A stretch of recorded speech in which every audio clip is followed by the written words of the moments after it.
Ezekiel. Kati hapo mwanzo nimekusikia ukisema kwamba unampiga vita, kuna watu ulikuwa unataka watoke kwa hiyo cult nyingine wakuje cult yako. Yes. Hivi nikisema kwamba unampiga vita kwa sababu yeye amekataa kutoka pale hapo akuje kwako, nitakuwa nimekosea? Uko sawa. Hapo uko sawa. Uko sawa kwa sababu yes mwana masoniki.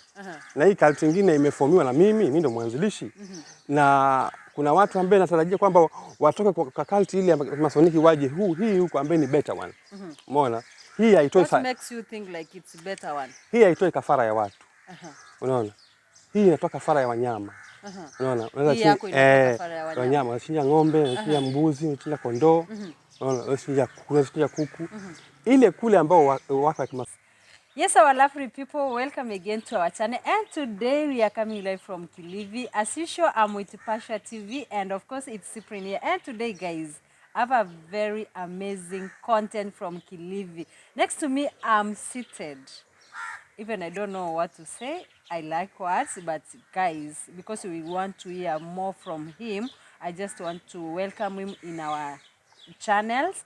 I think for most people from outside the country who are not understanding Swahili, maybe at some point we're gonna give you a translation, but nimekaa na mwenyekiti wa mambo ya kimasoniki vile wanavyosema Kiswahili. Sijui ni Kiswahili sanifu ama nimesemaje. Jambo. Jambo. Waswahili wanasema shikamoo ama wanasemaje? Wanasema shikamoo. Tunakujibu marahaba. Karibuni sana Kilifi. Aya, asante sana. Nimeshukuru sana. Nimekuwa nikikuona kwa mtandao. Nikasema kwamba mbona nisifike hapa angalau niweze kupata majibu kwa yale maswali yangu. Pia kuna wanamtandao sana wengi wangependa kupata majibu. Sasa pale mwanzo nimekuwa nikikuangalia unaongelea mambo ya masoniki, mambo makubwa makanisa ambayo yamejiunga na mambo ya kimasoniki. Na sisi kama washirika wa kanisa, pengine tunaingia kanisa hatujui jambo lolote. Ndio maana nimekuja hapa angalau tuweze kuyaelewa zaidi. Karibu sana. Haya. Karibu sana. Kwanza mimi naitwa Dr. Olonde Charles Ogenda Abubakar, yote majina yangu. Kweli mimi umeniita mwenyekiti, ni kweli. Ni retired, wanaita retired general. Retired general ni kwamba ni mwana masoniki wa zamani kwa kale aliyetoka kwa cult hiyo akaform cult yake. Unaelewa? Na hapa ni kwangu, na mimi ni daktari wa tiba asili. Kama nilivyokuonyesha kwenye vyeti. It's shocking. Ni registered one.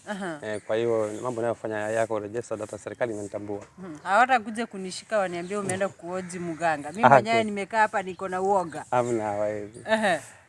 Kwa hiyo leo ni siku ambayo nilikuwa ninataka kutaja makanisa 10 ambayo yanajihusisha na ushirikina na umasoniki na uchawi. Na wamelewesha washirika wao kwenye kuwaibia pesa na kuwa rule kwa njia ya kimasoniki. Now, Dr. Olonde, before tuendelee kimasoniki, kuna wale watu pale wanatutazama, pengine ni siku yao ya kwanza kusikia hilo jina kimasoniki. Ningependa utuelezee inamaanisha aje, alafu ndio sasa tuendelee.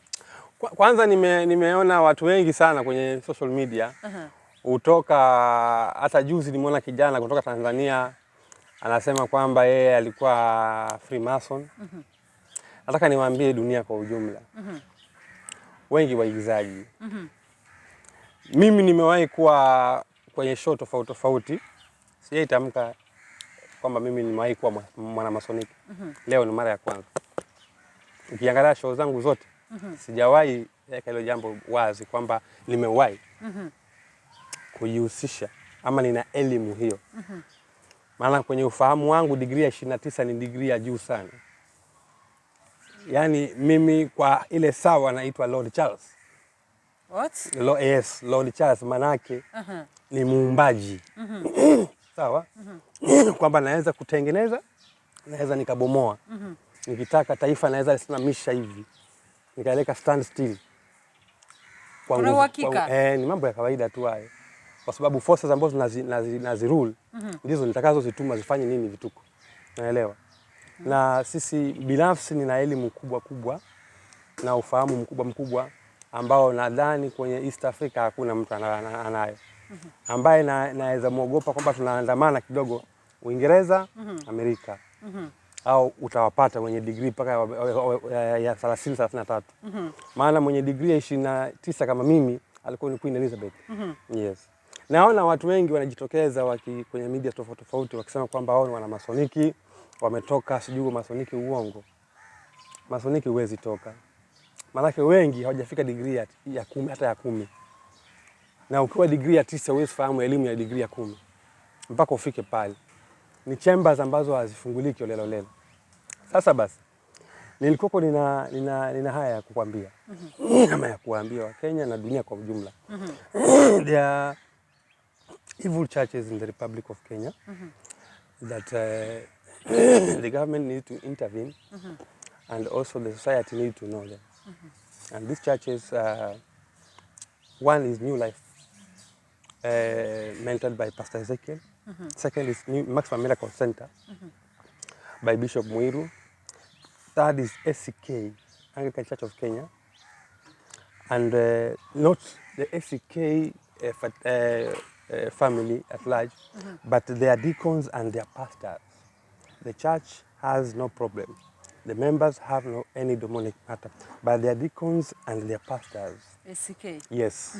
Most of them, wengi ni wachawi, wengi ni washirikina, na wengi ni wana masoniki. Roho Israel, ama wanitanga Roho Msando, uko kwenu huko. Roho Israel? Roho Israel, wanaikanga msalaba hivi. Hiyo iko Uluyana hivi. Hata kwetu huko kina mamangu wiko. Neno evangelism by Bishop Mganga. Kwanza Mganga mwenyewe mwana masoniki. Hiyo kila mtu analifahamu. Na Catholic Church si kanisa kama washirika, bali ni wale viongozi, mafadha wao ndio wana masoniki wengi. Kwa hivyo haiwezekani kwamba Mkenya aende kwa kanisa ambayo ina hawa wachawi, inaongozwa na wachawi, na akose kunyang'anywa nyota yake. Unapoenda kwa kanisa ambaye ina uchawi, nyota yako inanyang'anywa.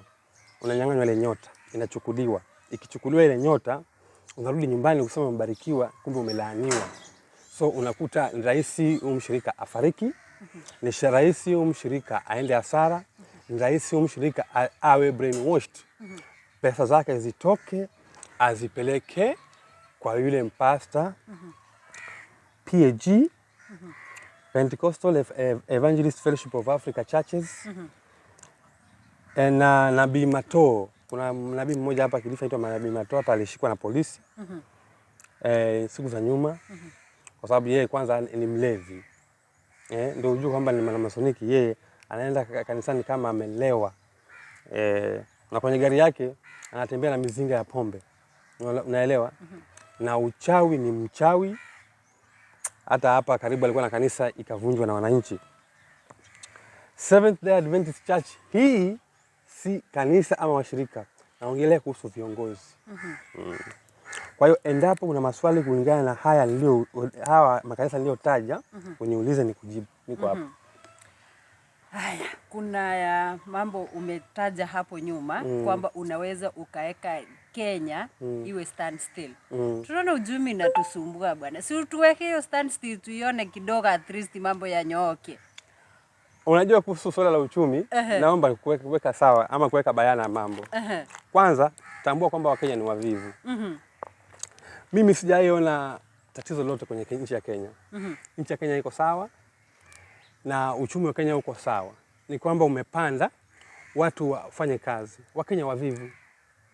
Unaelewa? Wakenya wavivu hawataka kufanya kazi. Wamezoea kulishwa, wanataka serikali iwalishe. Haiwezekani. Mimi nalala masaa 5 mimi. Kwanza saa hii mpaka kesho asubuhi ndio nitalala. Niko kazi, niko zamu, wagonjwa wananisubiri. Kwa hiyo Wakenya wanataka bure. Na hiyo haitawezekana. Lazima wafanye kazi, walipe ushuru. Na mimi hata nilitaka kuandikia Mheshimiwa Rais barua kwamba na sisi waganga aangalie jinsi atakavyo kutukata ushuru. Kwa sababu binafsi mgonjwa amekuja, wagonjwa wako hapa wengi. Wanalipa. Unaona? Na wanalipa hela. Lakini sikati ushuru mimi. Na kibali kweli nafanya kazi. Kama kwa siku naweza nikatengeza laki, nimetibu wagonjwa, nimeweka laki 5 kwa siku moja. Kwa mwezi nikatengeneza milioni zaidi ya 10. Sawa?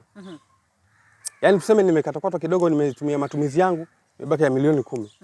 Nafaa nilipie ushuru serikali yangu, maana inafanyia kazi, inanipa ulinzi. Sawa? Inanipa ulinzi wa hewani, wa angani na wa nchini. Maana kuna majeshi, kuna polisi. Unaelewa? Kwa hiyo jambo la ushuru ni jambo la sisi wananchi tulifanye kwa hiari. Kenya haina tabia yoyote. Kenya ni uvivu unatusumbua. Hapa kwa hii nchi ya Kenya. Na watu wanaoishi mjini ambao wanasema ushuru ni mkali, waende waishi vijijini. Sawa? Kijijini hutalipa renti, si utakaa kwenu. Kaa kwenu ulime. Hivi wangapi wanalima Kenya hii? Watu walime, wavivu. Wanataka wakae tu waletewe vitu mdomoni. Haiwezekani. Hatuwezi jenga nchi hivyo. Hatuwezi jenga nchi hivyo. Hata mapaso nao wanaona kwamba wanajihusisha kwenye mikato ya kujiingiza kwenye umasoniki. Wengi wanafikiria kwamba ukiwa mwanamasoniki utakaa tu maisha ya furaha. Hamna. Mwanamasoniki ni msomi hatari. Ni msomi mbaya sana. Ukiona mimi juzi nimeandikia Amerika barua. Sawa? Amerika na Russia nchi ngapi? Wametuma researchers wao kwa mwezi. Na before watume, mimi niliambiwa, nikawaandikia barua, nikawaambia usitume au researcher kwa mwezi. Kwa sababu wakifika kule kuna aliens watawakula. Hawakunisikia. Russia wakatuma researcher wao kwa mwezi, walipoenda hawakurudi. You know what happened there? No. Walifika kwa mwezi, wakachukua sample ya mawe ya mwezi. Wakayafunga kwenye container. Sawa? Wakayaweka ndani ya ile jet yao wameenda nayo kule. Kufika asubuhi yale mawe wakakuta yako nje. Hawakujiuliza kuna nini, mbona kitu umekifungia umekisili alafu kimetoka nje. Little did they know. Yale mawe unayaona kwa mwezi, all of those are aliens. Now wale aliens wakafungua their third eye. Sawa? Walifungua their third eye. Wakaweza kuwaona wale aliens. Waliliwa. Hao ni researcher wa Russia. Amerika nao wakatuma researcher wao. Wanaenda kuweka satellite yao kule, monitoring satellite yao kule kwa moon. Kufika waliuawa kama vile wa Russia. Umeona? So nikasikia vibaya sana kwa sababu niliwaadvise usifanye hivi.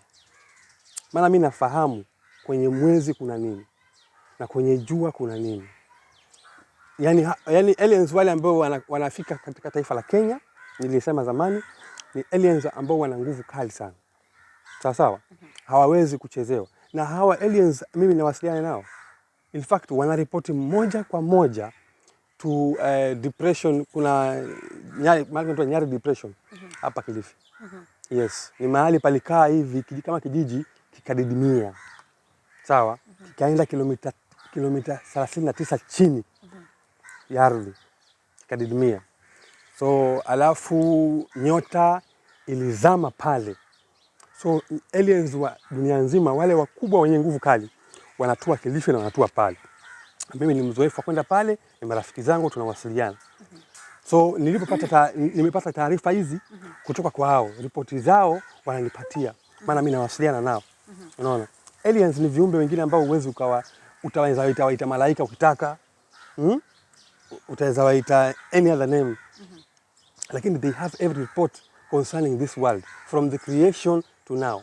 Na ndio hapo hao ndio walionipa taarifa kwamba the Garden of Eden ilikuwa Kenya. Unasikia? Hao ndio nikaeka bayana kwenye vyombo vya habari kwamba Garden of Eden ilikuwa Kenya. Manabii wengi wa zamani walikuwa wa Afrika. Unaona? Mitume wengi walikuwa wa Afrika, walikuwa ngozi nyeusi yangu na wewe. Unaelewa? Lakini sasa hii elimu, hii knowledge walichukua wazungu wakaenda wakaweka picha zao na rangi yao, sawa? Na ndio nikasema kwamba hata huyu Yesu anamuita Yesu, haitwi Yesu, aliitwa Yeshua. Sawa? Na alikuwa mtu mweusi. Kwa hiyo Wakenya waache uvivu, wafanye kazi. Wakishafanya kazi wajitume. Sawa? Hakuna uchumi wowote ambao ni mbaya katika taifa hili la Kenya. Uchumi uko vizuri mno. Kwani nikuulize swali? Unataka tuishi maisha yale tulikuwa tukiishi miaka ya zamani? Yaani tusisonge mbele. Tulipe pesa ile ushuru ule. Mimi sifili chochote kimegeuka hapo. Ati mafuta yamepanda. Hamna kitu. Watu wafanye kazi. Watu wafanye kazi. Watu wafanye kazi. Sikia, watu wafanye kazi. Nao Dr. Olonde, hizo kanisa ambazo umetaja ziko kama 10 umeanzia the first list, New Life, yes, ambapo ni kanisa ya Pastor Ezekiel. Na mara mingi nimeona ukimwongelelea sana Pastor Ezekiel. Hivi kana kwamba wewe, mimi kwa mtazamo wangu, personally nimewahi kuwa kwa Pastor Ezekiel. Nimeenda pale, kuna watu pia wamenituma maji, nikawapaia mavitambaa hizo vitu. Na wengi wao wananiambia, naona ni kama nimepata nafuu. Wengine wanaona kana kwamba maybe pengine wewe nguvu zako ni kama zimezidiwa na Pastor Ezekiel, ndio maana ukamuonea, uko na wifu wewe, kila mara ni kumwongelea vibaya, ndio maana umemweka kwa number 1 Masonic churches. Alafu sasa swali lingine. Je, ni kusema hizi kanisa zote mulikuwa na wao kwa Masonic churches ukajitoa wao wakabaki ama iko aje? Ni hivi, yani ni vitu bayana tu na ni vitu vinavyojulikana. Mimi kwanza ufahamu kwamba ripoti nayo kupatia inafahamika mpaka na serikali ya Kenya. Yaani hata kufika kwenye kituo chote cha polisi uulize ripoti kama hii ya kuhusu mimi, utapewa hivyo ninavyokupatia mimi. Unaelewa? Kwa sababu kwanza jeshi la polisi linafahamu kila mwananchi tabia yake, sawa? Na anavyofanya, yaani vituko vya kila mtu vinajulikana. Kwa hiyo ukitaka kuhakikisha, fanya uchunguzi wako zaidi hapo. Lakini huyu Ezekiel mimi nimekuwa mwenyekiti wake, yeye akiwa degree ya kwanza, sawa? Akiingia Masoniki, yani alitukuta humu, unaona? Na huyu aliingiaje? Nataka niwaekee bayana sasa leo, niwashangaze sasa. Wananchi nitawashangaza leo. Kuna mahali hapa Mombasa panaitwa Gorilla Base. Watu huenda kuomba. Mganga aliomba hapo kabla faulu. Pastor Lai alienda hapo kabla faulu. Mabishop wote Kenya hii hakuna ambaye hajafika Gorilla Base. Na kama mtu ni muombezi yoyote Kenya hii, muulize anafahamu Gorilla Base, atakwambia anafahamu. Hapo ndio tuliwafish. Unaelewa?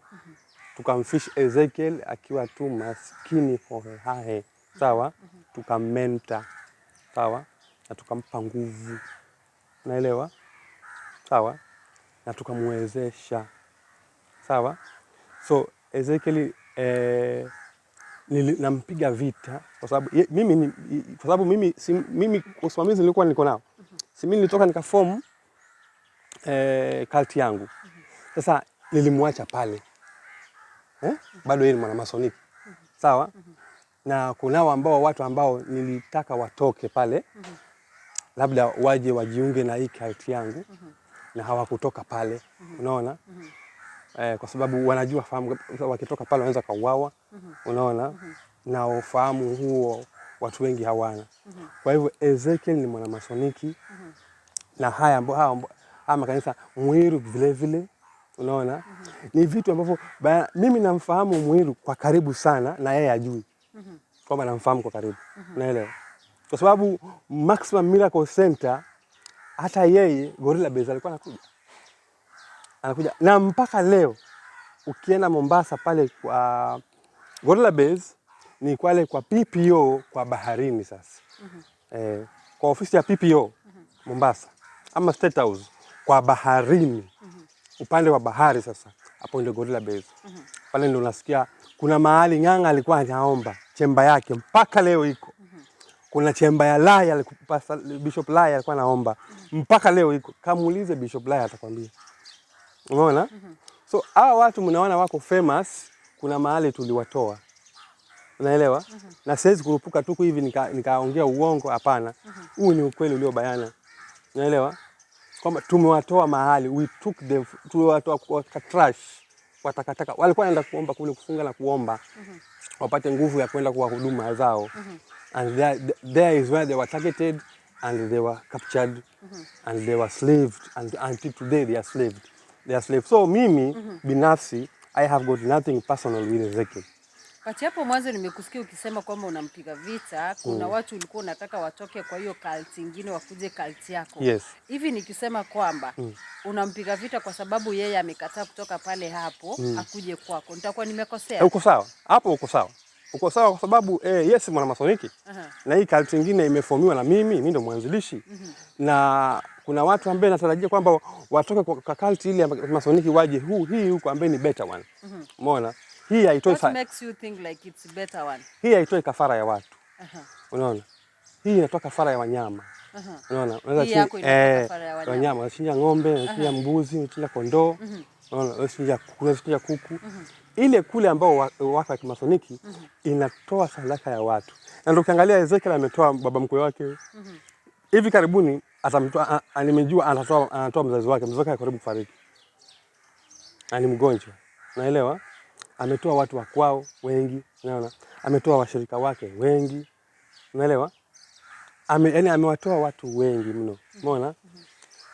Na ndio nikasema kwamba hapo nyuma kwamba ameuza paka viungo vya watu. Hii biashara ya viungo vya watu ni biashara ya watu wengi ambao mmoja wao watu ni Ezekiel.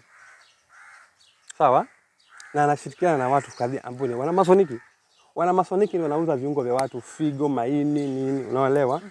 So ndio maana ukienda pale ndio maana make mtu afunge na kuomba kwa muda. Akishafunga na kuomba kwa ule muda, alafu ile kuna vitu ana drain kwa mwili wake. Anajiandaa lakini kwenda kutolewa vile vitu, na wao hawaelewi, wanawapatia imani potofu.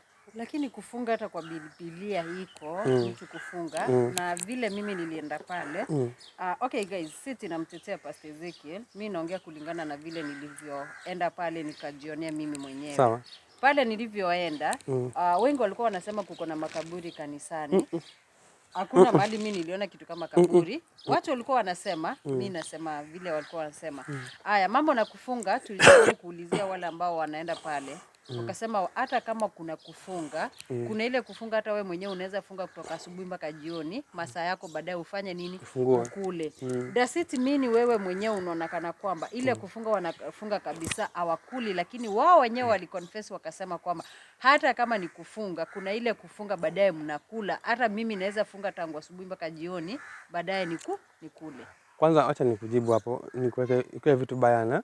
Kwanza mimi sijataja kwamba Ezekiel anashurutisha watu kufunga ndio hawaoe. Unaelewa? Alafu kuweka vitu yani bayana vizuri ni kwamba hata Ezekiel mwenyewe anapoambia watu wengine wafunge, yeye mwenyewe wafungi. Umeona? Huwa anaingia ndani kule, anakula kwa nyumbani, anarudi huku anadanganya watu washirika kwamba amefunga. Ezekiel ni mlafi sana wa chakula. Unaelewa? Huo ndio ukweli ulio wazi. Hata wanaposema watu wamefunga, Ezekiel huwa afungi. Na kama hili naongea na shauku, aulizwe mke wake. Sawa? Mke wake anamjua Ezekiel vizuri. Unaelewa? Sisi tunamfahamu. Yaani namfahamu bayana kwa upana. Sasa huyu bwana si kwamba ati anawaua watu kwa kupitia kufunga, hapana, ama kulalazimisha, hapana. Unaelewa? Kuna majini ambayo yana kila masoniki. Na kuna majini ambayo yako na kila mwenye huduma. Sawa? Haya majini ndio huwa yanaua mtu. Sawa? Unaweza ukatoka tu kwa Ezekiel hivi ukienda nyumbani kupata njiani. Si kwamba hata umekufa saa hiyo. Walikuua tangu kanisani. Yaani walikukata tu ulivyoingia, wakasema hii damu tumechukua. So ile nyingine ni asbab. Naelewa? Unatafuta tu asbab kwamba wewe uweze kwenda. Huo ndio kweli ulio wazi.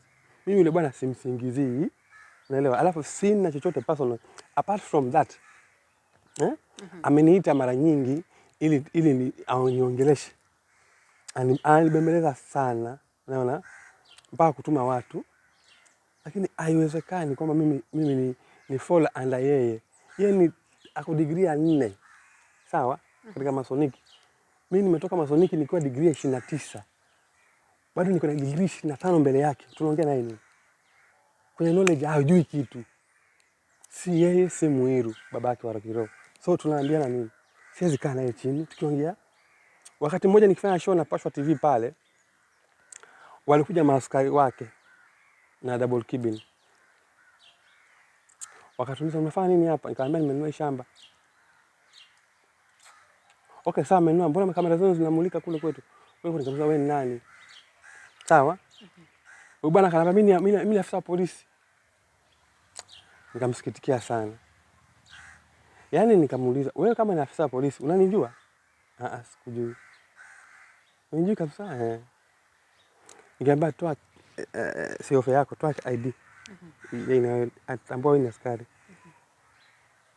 Anaanza kutetemeka. Pale ndani anampaka majambazi Ezekiel. Sawa? Ambao ni mapretender. Sasa kama mtu alikuja akaimpersonate. Sawa? Mimi tu sikutaka kumshtaki. Sawa? Mimi ningetaka kumshtaki. Nilikuwa na watu pale ambao walimsikia yale anaongea. Ilikuwa ni kupiga simu moja tu. Sawa? Wangechukuliwa kituoni, record statement, kotini. Umeona? Lakini sikutaka hizo confrontation. Kwa sababu yule ni mfanyikazi ametu. Mimi na deal na Ezekiel personally. Umeona? Na ndio maana nikamwambia alivyoweka crusade hapa Kilifi, aliweka siku ya kwanza tu na nikahudhuria. Alivyomjinga hakuniona. Yaani nilikuwa kuna hawakunijua.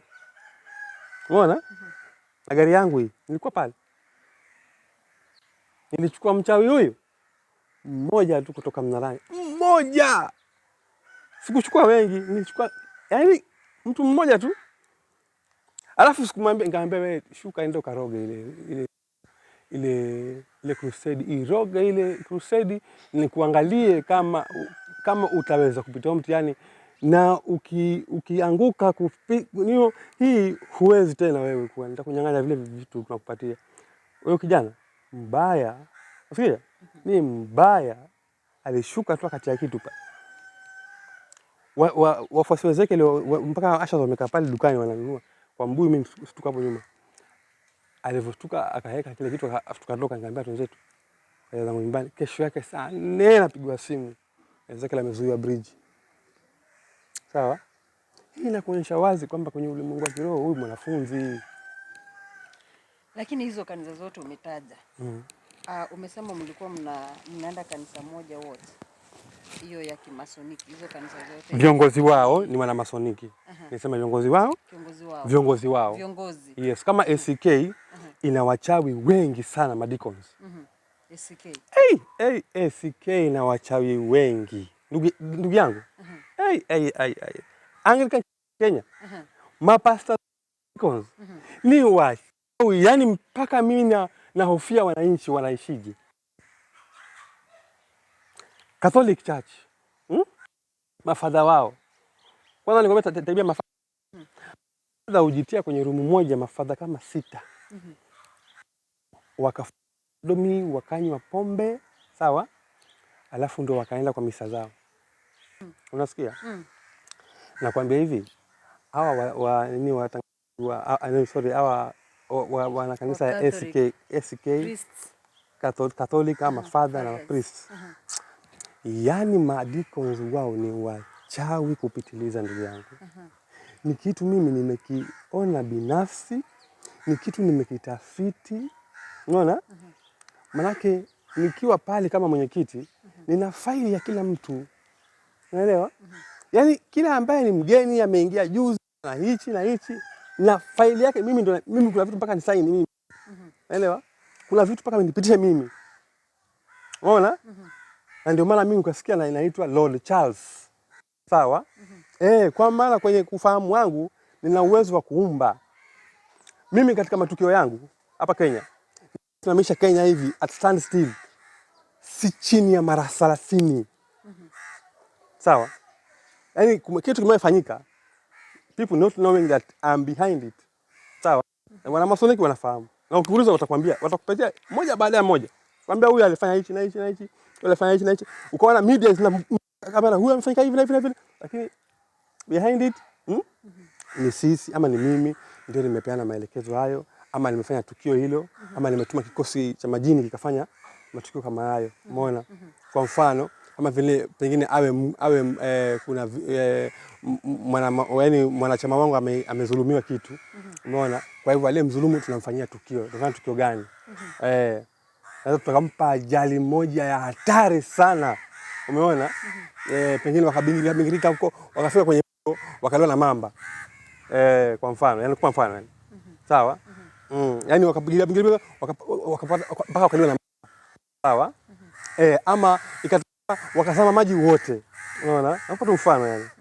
Kwa hiyo mimi nafahamu kabisa hiki kwamba hawa deacons na pastors wa ACK na mafathers na priest wa eneo. Unajua kwa nini ni walevi? Nikwambie, wataka nijue? Yes. Sipi leo nijua kwamba kitu kama hakuna heaven unaweza sikiaje? Nasikia vibaya. Disappointed? Yes. Kuna vitu hawa mafadha wanafahamu, nyinyi hamtawaifahamu. Ama nirudie. Yaani kuna vitu ambavyo hawa mapriest mafadha wamevijua. Ambavyo watu wa kawaida hawawezi vijua. Unaona? So, kuna vile lazima nchi iwe government, wananchi waongozwe, pia yani wawe ruled, sawa? Na wapewe the next day hope. Unaelewa? Hiyo yote ni katika Solomonic knowledge.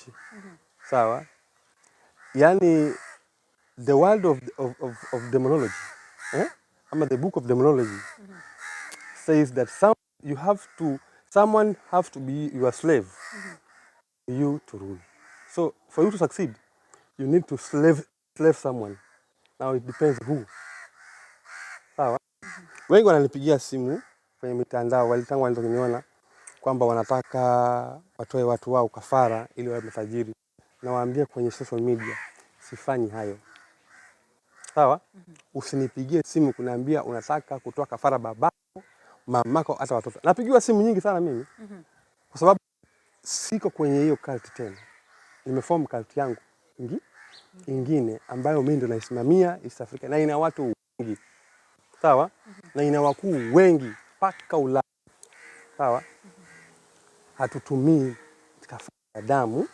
Umeona? Kwa sababu tuliona kwamba tukiendelea kutumia damu tutamaliza watu. Aliens wameongezeka duniani. Wamekuwa wengi na aliens chakula chao ni damu ya binadamu. Sawa? Ona fanya zasikia vizuri mjomba wangu kama mwanangu afariki wewe. Kwani sikuzaliwa? Mzalia nini? Mzali muue. Mimi ninao mpaka michepuko. Watoto nimezaa nje. Sijaoa kabisa katika maisha yangu. Wewe nisikute mwanangu afanyika kitu chochote na wewe ni ulimwengu wa kiroho umetoa hiyo amri, nitavuruga watu sana. Sasa mimi nakwambia hivi, mambo ambayo yako wazi. Deacons wa ACK, Church of Kenya. Mapasta wa ACK, Church of Kenya. Wale wanavaa kola. Ni wachawi mpaka siwezi nikaeleza nikamaliza. Yaani ni wachawi binafsi, nasema ni wachawi kwa sababu gani? Na ni wana masoniki wengi kwa sababu gani? Mimi nimekuwa mwenyekiti. Mimi nawafahamu. Alafu hata kwenye muungano wa kimasoniki wamekuwa wakivunja sheria.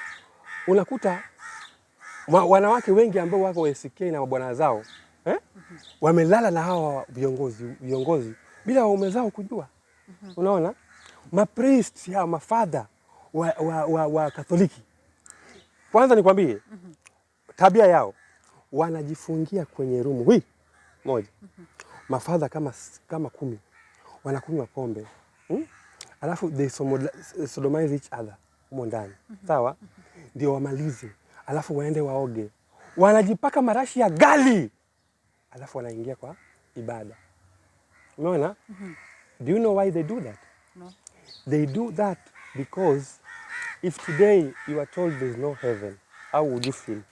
I feel bad. You'll feel bad. Yes. Then there's some knowledge that these people know that the flock don't know. And there's no way the flock will know. The reason is Kenyans, Africans, the world is not ready at all, to study more than the Bible. The Christian family, beyond the Bible, they don't want to read any other historic book. So that's why they cannot get this information, or they cannot be well informed on matters to do with what is happening. Because haiwezekani, it is not possible to brainwash someone who is well informed. But because some people are not well informed, that's why the priests and bishops and pastors are taking advantage of them. You see, I have mentioned Bishop Muiru on this matter. Bishop Muiru is a long-serving Masonic. Sawa? He's a long-serving Masonic with 15th degree. He's very much educated.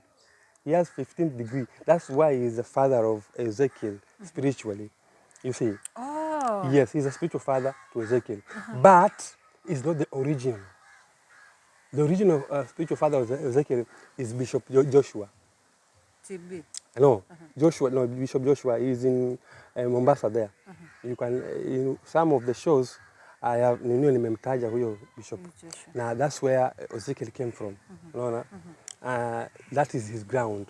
Before that, he was with the Mary Kagendo. This Ezekiel. Alikuwa amekuwa kinyuma na Mary Kagendo. Huyu Ezekiel. Alikuwa amekuwa kinyuma na Mary Kagendo akipiga keyboard. And he was sleeping with Mary Kagendo. You see? I am aware of those serious allegation. Of all evidence. Yes, of all those facts. And there are some people I can send you to go and ask them, not only me. You go and ask them and they'll tell you it is real. You see, Ezekiel is a killer. You see, and not only Ezekiel, there are so many of them. Sawa? Yes. Well, so guys, hayo ni maneno ya Dr. Olonde. Amesema, nimemuuliza kama kuna evidence, amesema anaweza akatutuma tukaweza kuulizia. Now, Dr. Olonde, I think ni kama uko na bifu fulani na Pastor Ezekiel. Of which sijaielewa, bado tutaielewa with time. Now, last time, sisi sijaipata time mimi niweze kukuulizia. I've been watching you as I said earlier. Nimekuwa nikikutazama sana. Ulikuwa umesema Pastor Ezekiel kanisa yake itafunguliwa. Alafu kasema ulikuwa umempatia sijui ni siku ngapi. Lakini hizo vitu zote hazikufanyika. Hivi ni kana kwamba wewe pia ni mganga feki ama inakuaje? Jamani, sasa wewe imagine, unasema nimempa siku kadhaa. Hiki na hiki hakitafanyika. Hiki na kile kitafanyika. Lakini tunakuona bado amekupiga. 1-0. Can I say 1-0 or 10-0? What happened? I can explain that because you see, he is a Masonic. He has also power from Masonic. As yes, I may have power than him or knowledge than him, but you see, Masonic support each other. You saw what happened in the Senate when he was being interviewed and investigated.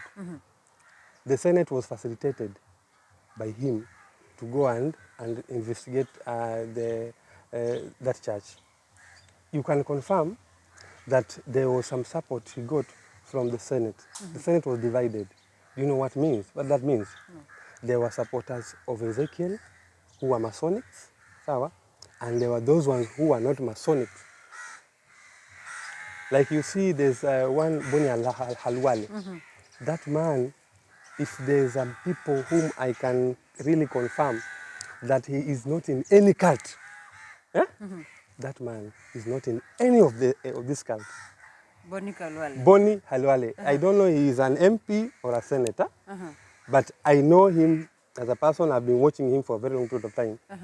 And he serves his real God. Mr. Boni Halwale, he has never joined any cult. Now, Boni Halwale was alone, fighting the people of the Masonic cult members in the Senate. He could not bear them. So Ezekiel is one of theirs, their own. They cannot fail him. You see. So Ezekiel succeeded because he is a Masonic. He got support from the Masonic church or the Masonic family. So he was supported, and that's why until today you can see he is present. The church has not been closed as I wished. You can see even just 2 days back he went to Tana River akapeana misaada kwa kina nani? Kwa kina Danson Mungatana. Sawa? Senator ambaye mmoja aliyemtetea. Ezekiel went to his home. You can look for those videos. You will see he went to his home akapeana misaada. Why? Mungatana is one of the persons ambaye alimtetea wapi? Senate. Kwa Senate. Sawa? So and still I am still in a battle with not only him, but the Masonic fraternity at large. We are in a very serious battle, a very serious one, that we are fighting. And me personally, I have won several battles, but this one of Ezekiel is still ongoing. I am still fighting him. Give up. Yes, I'm still going on fighting him, and I know, according to my understanding, I will pin him. He will be pinned down one day. Yes, I am sure, from my heart, from my mind, from my energy, from my frequencies, that I will pin him down. I know. So that is the reason, or that's the explanation I can give you, that indeed Ezekiel was supported by the Masonic fraternity, and they cannot let him go. They cannot let him down. But kama hii umesema the Senate inamsupport. Why can't you give up? Because akona large people wenye wanamsupport. That means hata kama utaendelea kumpiga vita, bado akona that power. I cannot give up because none of them has a 29th degree like me. So I know what they don't know. You see, I know what they don't know. I plan things that will take place years to come, and to change the frequencies of even a country. I have made stand still several countries. This one, I'm fighting him, and I've not yet done with him because of one thing. There are some steps that we always take. We cannot jump them. So we go step by step. We follow the procedures, and that's why Ezekiel is still there. But I will surprise you. One day you wake up, and Ezekiel will be normal. Are you sending a threat? No, I'm not sending a threat. He even knows. He knows that I'm after his life. Na uogopi kusema? Nimekupa nani mimi Ezekiel and the Masonic fraternity? Wananijua. Nilipomchapa chairman wao nikamuua, si niliwatangazia. I told them when I was in Migori kwa mazishi, you have killed my friend, I'm coming for you. And when I reported to my office here, I sent my genes to go and attack him because he was also on his way and he also died. So if I can kill their leader, who are the rest? Ezekiel is very careful and he's so fearful. If you find him one-on-one, and ask him, do you fear Olonde? You will see he'll shrink because he knows that I am an animal in human form. He knows me. So I don't think I can give up. I cannot give up. I'm not that person who gives up. I'm not that person. I cannot retire, not today, not tomorrow. This battle is still going on, and until Ezekiel amezikwa is when Mimi, I will now relax. And I've been in battles, my sister. Since since 13 years, I've been in battles. I've never rested. I rested in 2019. And in 2021, 2022, I again raised in battle. Since you can imagine, at my age, I'm always in battle. So yeah, for him, he is now in battle now with me. But in all his life, he has no experience of any battle. But as for me, I've been in battle with him, with so many people, not only him. Yeye ni karatasi ya juzi tu ametokea. I've been in battle with big people and I pinned them down. It can take some years, but I will definitely bring him down. Do you know why? For the sake, you know, I am that person, after forming my own cult, I wanted this. I wanted to see a true cult which does not give sacrifice of human blood. And I wanted to also to see all the Masonic cults down. And I also wanted to see every fake person, fake in a Masonic. We have even conmen who are Masonic. We have the wash people who are Masonic. We have thieves, robbers, armed robbers who are Masonic. There are even police officers who are in the Masonic. So I wanted people to live a straight life as I am. Me, I'm a witch doctor. I cannot lie. Naweza kuroga mtu, naweza nikatibu mtu. You see? Provided I have the details of such a person. You see? And I'm telling you this. Put it in your diary. One day you will wake up and Ezekiel will be normal. Unajua kwa Biblia wanasema ukiombea mwenzako mabaya anaweza akakupata mbele yake. The Bible was tampered with. We cannot talk about the Bible. The Bible was tampered with. Yes, the Bible was tampered with. So I cannot trust it. It was tampered with. It was tampered with. Part of it was tampered with. And yes, nikimwambia mabaya akanirudia. Fine. Hata akinirudia, I'm ready.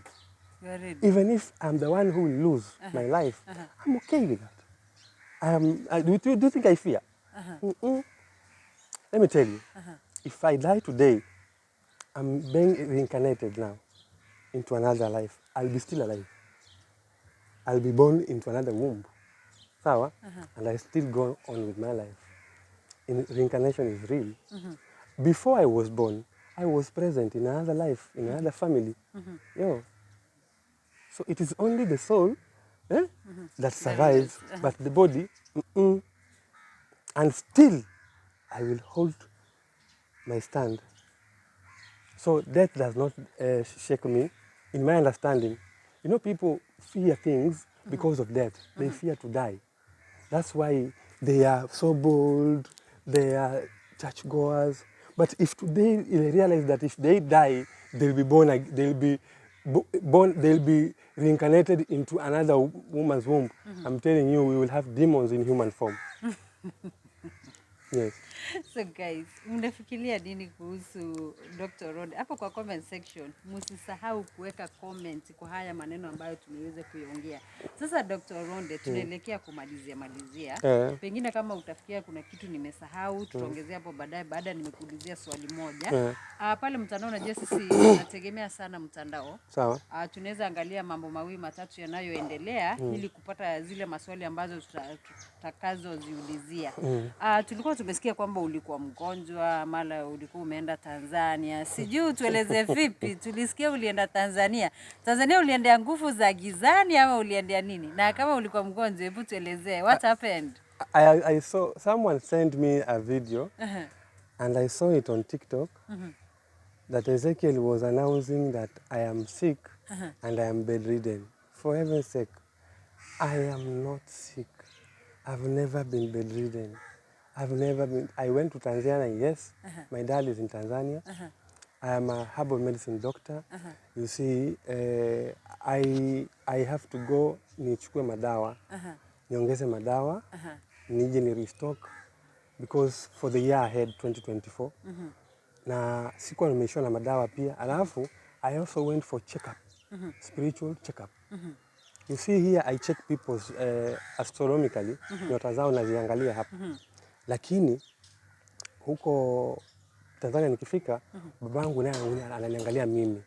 You see? Kumbe ni kweli wanasema mganga ajigangai, ajigangui. Ajigangui mpaka uangaliwe na mtu mwingine. So my dad and my sister ndio wananiangalia, wananianalyze, alafu weka sawa. So I went to see my dad. I went there with my wife and we were just okay. We stayed there for 1 month and then I came back. You see, I came back just recently and we are doing well. I've never been sick. So he is lying to the people that I was bedridden. You know what I know about Ezekiel is a pathological liar. A pathological liar is someone who, before lying to people, he convinced himself that the lie is true. Sawa? So when he's giving out that lie, the body language does not detect or does not react. That is someone, since he was young, he has been using lies. So he can lie in your eye, na hata ukose kujua anadanganya, because hata utaona anything body language ama physiognomically, you cannot detect that he is lying or doing anything other thing. No. Yes. So I am okay. I've never been sick. I've never been sick at all. And I went to Tanzania well. I came back fine. Yeah. Okay. Maybe Dr. Olonde, sijui kama kuna kitu ama jambo unaona kana kwamba tumelisahau ungependa kuliongelelea. Pia niko sure kuna watu watazamaji wetu wangependa kujua namba yako, mahali unapatikana, vitu kama hizo. Kwanza mimi niko na mambo mengi nimefunza ya kichawi. Ambapo wewe kama unataka kuwa mchawi ama unataka kuwa mrogi, ni follow kwa Dr. Olonde Charles kwa mtu anataka kuwa mrogi. Kwa YouTube. Kuna watu wanataka kukua warogi. Wako wengi sana wafikiri. Jamani, wako wengi mno. Dr. Olonde Charles kwa YouTube. Utaona sura yangu hii. Namba yangu ya simu ni 0794 309 180. Lakini namba yangu nyingine ya simu 0755 54 6606. Wanipata kwa YouTube. Nafunza mambo mengi. Leo nilikuwa natoa tu watu hawa makanisa haya 10 ambao niliahidi kwa Pasha TV. Niliahidi kwamba nitatoa nikiwa hapa. Sikutaka huu mwaka uishe kama sijatoa, nitaonekana muongo. Ndio nikamuomba Bwana Pasha, njooni niwape ule uhondo. Na nimeumwaga leo bila uoga.